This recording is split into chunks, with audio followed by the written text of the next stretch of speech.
En ese mismo debate, además de cuestionar los casos de espionaje militar, también se vieron enfrentados los senadores del partido de gobierno y los senadores de la oposición. Eduardo López Júquer.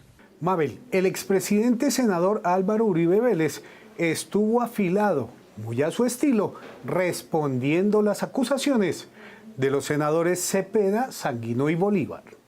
El debate de control político por el espionaje militar ilegal en plenaria de Senado tomó visos de enfrentamientos políticos y personales, luego de que el ministro de Defensa contestara cuestionamientos de las bancadas.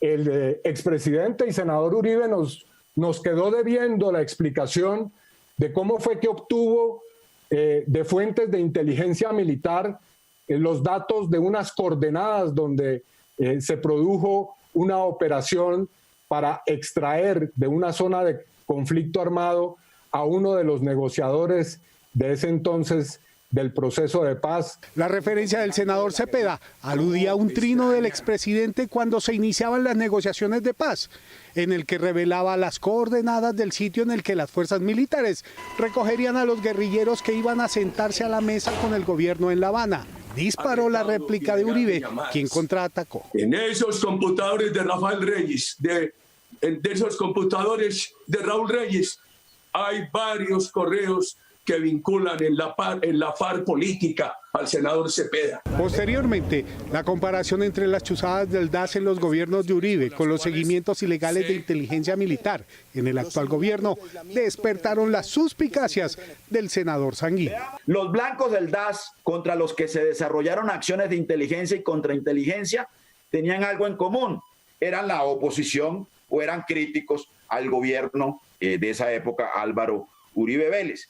Esta sugerencia tampoco le gustó al senador Uribe Vélez, quien volvió a atacar a sus contradictores. Senador Sanguino, usted que habla tan duro, no le ha explicado al país cuál fue su participación en el carrusel de Bogotá. Las insinuaciones sobre presuntos actos ilegales hechas por el expresidente contra ellos tuvieron respuesta de los congresistas Cepeda y Sanguino.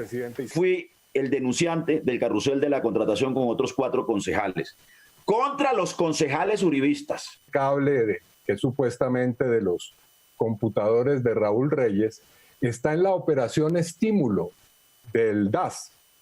Es una carpeta que se hizo en contra mía y en contra del movimiento de víctimas. Lo suyo es el mejor ejemplo de cómo opera la doctrina del enemigo interno y las operaciones criminales de espionaje. El senador Bolívar, por su parte, le preguntó al expresidente a quién quería engañar. Nos viene a decir en la cara que sus directores del DAS no estaban inmiscuidos en las chuzadas. Por favor, ¿a quién engañan? Nosotros no somos niños. Uribe le respondió a Bolívar con una frase que fue aprovechada por el senador de la Colombia Humana para devolverle el golpe. El perfilamiento suyo es muy fácil, senador Gustavo Bolívar. Esto para mí es una amenaza directa, no es una amenaza velada. Viniendo de quién viene. Los senadores de la oposición anunciaron que pondrán en conocimiento de la Corte Penal Internacional y del Congreso de los Estados Unidos el espionaje militar ilegal contra dirigentes políticos de oposición, magistrados de las altas cortes y periodistas.